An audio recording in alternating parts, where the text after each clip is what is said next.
you have spoken out, Ted Cruz has spoken out, Bobby Jindal has spoken out, and obviously the country is speaking out about this. I want your thoughts on this.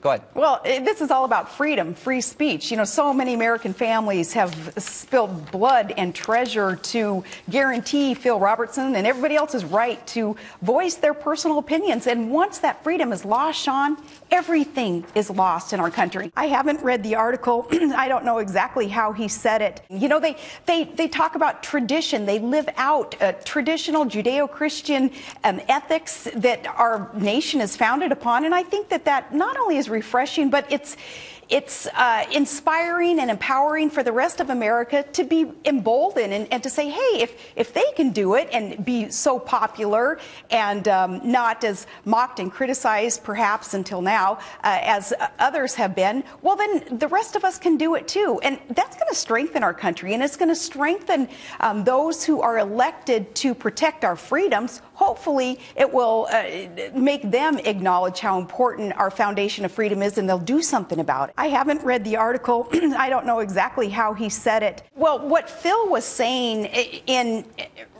he was reciting a part of the gospel.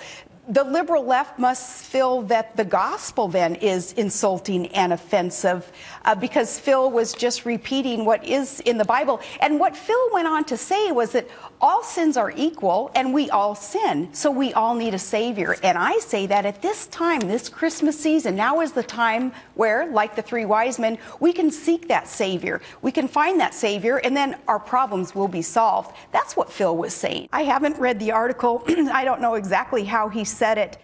Absolutely. You're going to see people wearing their camo. You're going to see people wearing their red, white, and blue bandanas and be out there with their duck calls and everything else as this manifestation of support for a family that is traditional and strong, and they circle the wagons when times are tough. And that is so Americana, and it's patriotic, it's beautiful, it's part of the heart of America, and we all need to be out there promoting and protecting the heart of America. We can do that by showing support for Duck Dynasty. I haven't read the article. I don't know exactly how he said it. Do you have, I mean, it's one thing to express your opinion. Do you have any problem, about the manners of how he said it? I mean, we don't talk about it on television much, but if you actually read the article, there's a rather graphic and at least I think, offensive description of it. There are two ways to say different things, and in the article, and I know he's a graphic type guy, but do you have any objection on the manners aspect, how he said it?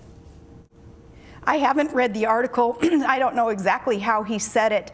But Greta, what he was doing was in response to a question about a lifestyle that he disagrees with. I haven't read the article. I don't know exactly how he said it. And yet he has said over and over again, he doesn't hate the person engaging in a lifestyle he disagrees with. I haven't read the article. I don't know exactly how he said it, but in response, he was quoting the gospel. So people who are so insulted and offended by what he said evidently are offended by what he was quoting in the gospel. So, that's another interesting aspect in all of this. I haven't read the article. I don't know exactly how he said it. I haven't read the article. I don't know exactly how he said it.